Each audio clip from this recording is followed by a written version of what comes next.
Hi, I'm Wolf Wigo, and today we're going to go over a little shot block positioning. We'll start with our body position before we actually get into the shot block. Typically, we'll be in a defensive position before we're shot blocking, so we want to go over that first. Okay, the number one thing is we want to be as long as we can in the water so that we're covering as much ground. So when I say that, I want my legs up on the surface, my body stretched out. I want to be covering as much of the pool area as I can.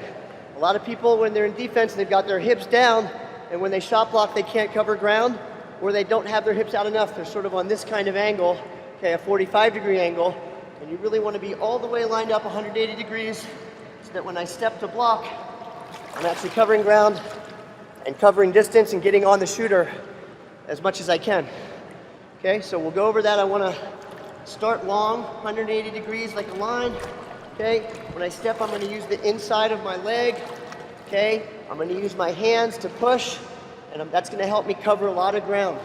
I'm going to push with this hand, pull with my top leg, come under, and then I'm going to start to get into my shot block position. So once we've gone over our hips and we're getting our shot blocking position, there's a number of things we want to think about. First of all, we're driving our legs. We want to be as high out of the water as possible. If you're a shooter and you're looking at someone sort of like this, okay, it's not that intimidating. If someone's high out of the water, okay, in this position, so they're going to think a lot about shooting that ball, and it's really going to give them some pause. So we want to be as intimidating as possible. At the same time, we're covering more space. The shooter might not be able to go over the top of us. Okay, it's going to be a lot more intimidating for that shooter. Okay, so as I step over my hips, okay, I'm not going to stay like this. It's really hard to shot block completely this position. But I also don't want to turn all the way to this position. I want to sort of be a little bit angled where I have my lead arm forward. Okay, my legs are still a little bit split. They're not in this position.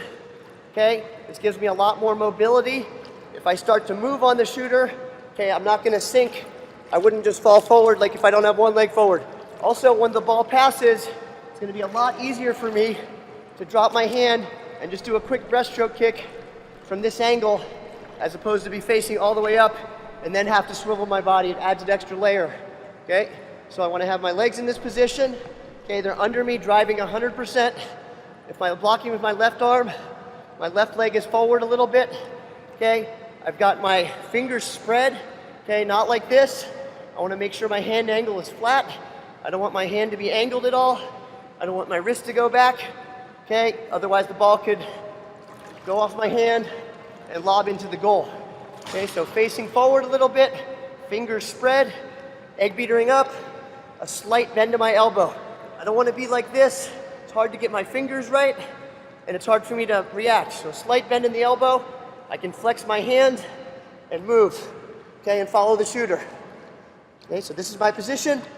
Ball gets passed, and quickly I'm back into my position where I'm covering as much ground as possible, and then I'm anticipating if the ball comes back to my shooter, stepping over, coming up, and blocking.